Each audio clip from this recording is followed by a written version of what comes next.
Make sure to like, share, and subscribe to our channel for more useful updates on educational content. Planes of motion and body movements. Introduction. Welcome to today's anatomy lesson.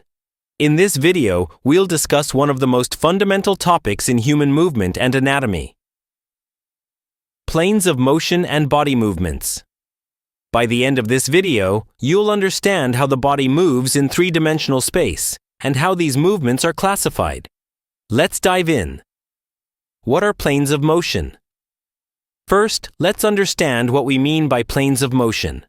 Planes of motion are imaginary flat surfaces that divide the body and help us describe movements in space.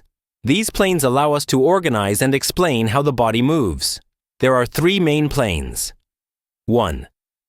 Sagittal plane. The sagittal plane divides the body into left and right halves. Movements in this plane are forward and backward. Common examples include walking, running, or doing a bicep curl. 2. Frontal plane. The frontal plane divides the body into front and back halves.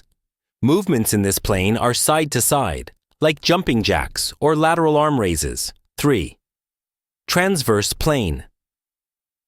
The transverse plane divides the body into top and bottom halves. Movements in this plane involve rotation, such as twisting your torso or turning your head. Types of body movements. Now that we understand the planes of motion, let's look at the different types of movements the body can perform. These movements are often described in relation to these planes. 1. Flexion and extension. Sagittal plane. Flexion refers to decreasing the angle between two body parts, like bending your elbow or knee. Extension is the opposite. It's increasing the angle, like straightening your arm or leg. 2. Abduction and adduction.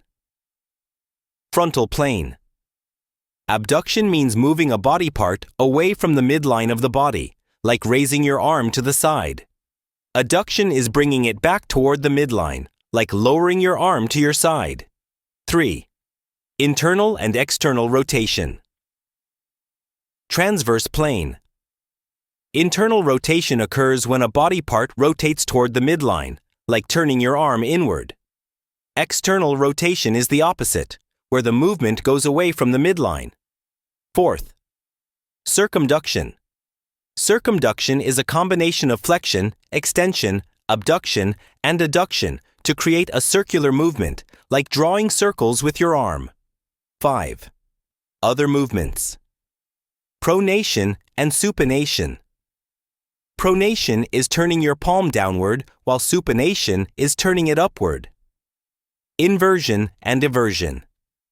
Inversion is turning the sole of your foot inward, and eversion is turning it outward. Why are these important? Understanding planes of motion and body movements is critical for many fields, like fitness, physiotherapy, and sports training. It helps professionals design better workout routines, rehabilitation plans, and even improve athletic performance by analyzing movements. Conclusion.